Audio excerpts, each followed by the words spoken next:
Russian orthodox സഭയെ ആഗോള Christian സംഘടനയിൽ നിന്ന് പുറത്താക്കണമെന്ന് യുക്രൈൻ. റഷ്യൻ ഓർത്തഡോക്സ് സഭയ്ക്കെതിരെ കടുത്ത വിമർശനവുമായി യുക്രൈൻ. യുദ്ധത്തെക്കുറിച്ചുള്ള നിലപാട് കാരണം world council of Churchill WCC നിന്ന് പുറത്താക്കണമെന്ന് യുക്രൈന്റെ ഒരു മുതിർന്ന ഉദ്യോഗസ്ഥൻ ആവശ്യപ്പെട്ടു. ഫ്രാൻസിലെ കോളേജ് ഡെസ് ബെർനാർഡിൻ ഗവേഷണ കേന്ദ്രം സംഘടിപ്പിച്ച ഒരു സെമിനാറിൽ സംസാരിച്ച Ukraine state service for freedom of കോൺസൻസിന്റെ തലവൻ വിക്ടർ യെലൻസ്ക്രിയാണ് വിമർശനം നടത്തിയത്. റഷ്യൻ സഭയുടെ പ്രവർത്തനങ്ങൾ ക്രിസ്തുമതത്തിന്റെ അടിസ്ഥാന തത്വങ്ങൾക്ക് നേരിട്ട് വിരുദ്ധമായതിനാൽ സംഘടന അതിനെ അംഗത്വത്തിൽ നിന്ന് ഒഴിവാക്കണം എന്ന് അദ്ദേഹം ആവശ്യപ്പെട്ടു. പാത്രിയാർക്കീസിനെതിരെയും വിമർശനം നടത്തി. യുദ്ധത്തെ മഹത്വവൽക്കരിക്കുകയും റഷ്യൻ ആക്രമണങ്ങൾ ന്യായീകരിക്കുകയും ചെയ്യുന്ന റഷ്യൻ സഭ ലോകമെമ്പാടുമുള്ള 356 അംഗവിഭാഗങ്ങളെയും ഏകദേശം 580 ദശലക്ഷം ക്രിസ്ത്യാനികളെയും പ്രതിനിധീകരിക്കുന്ന കൗൺസിൽ 2022 യുദ്ധം ആരംഭിച്ചതുമുതൽ റഷ്യൻ സഭയും സംഘടനയിൽ നിന്നും പുറത്താക്കണമെന്ന ആവശ്യം നേരിട്ടിട്ടുണ്ട്. ആ സമയത്ത് 15 രാജ്യങ്ങളിൽ നിന്നുള്ള ആംഗ്ലിക്കൻ, ഓർത്തഡോക്സ്, കത്തോലിക്ക, പ്രോട്ടസ്റ്റന്റ് സഭകൾ ഇതേ ആവശ്യമുന്നയിച്ചിരുന്നു.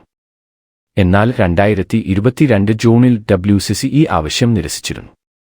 റഷ്യൻ ഓർത്തഡോക്സ് സഭയ്ക്കെതിരെ കടുത്ത വിമർശനവുമായി യുക്രൈൻ. യുദ്ധത്തെക്കുറിച്ചുള്ള നിലപാട് കാരണം world council of Churchill WCC നിന്ന് പുറത്താക്കണമെന്ന് യുക്രൈന്റെ ഒരു മുതിർന്ന ഉദ്യോഗസ്ഥൻ ആവശ്യപ്പെട്ടു. ഫ്രാൻസിലെ കോളേജ് ഡെസ് ബെർനാർഡിൻ ഗവേഷണ കേന്ദ്രം സംഘടിപ്പിച്ച ഒരു സെമിനാറിൽ സംസാരിച്ച Ukraine state service for freedom of കോൺസൻസിന്റെ തലവൻ വിക്ടർ യെലൻസ്ക്രിയാണ് വിമർശനം നടത്തിയത്. റഷ്യൻ സഭയുടെ പ്രവർത്തനങ്ങൾ ക്രിസ്തുമതത്തിന്റെ അടിസ്ഥാന തത്വങ്ങൾക്ക് നേരിട്ട് വിരുദ്ധമായതിനാൽ സംഘടന അതിനെ അംഗത്വത്തിൽ നിന്ന് ഒഴിവാക്കണം എന്ന് അദ്ദേഹം ആവശ്യപ്പെട്ടു. പാത്രിയാർക്കീസിനെതിരെയും വിമർശനം നടത്തി.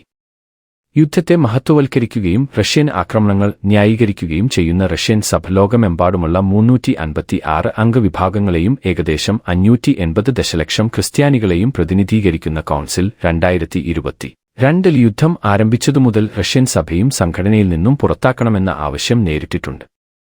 ആ സമയത്ത് 15 രാജ്യങ്ങളിൽ നിന്നുള്ള ആംഗ്ലിക്കൻ, ഓർത്തഡോക്സ്, കത്തോലിക്ക, പ്രോട്ടസ്റ്റന്റ് സഭകൾ ഇതേ ആവശ്യമുന്നയിച്ചിരുന്നു. എന്നാൽ 2022 ജൂണിൽ WCC ഈ ആവശ്യം നിരസിച്ചിരുന്നു.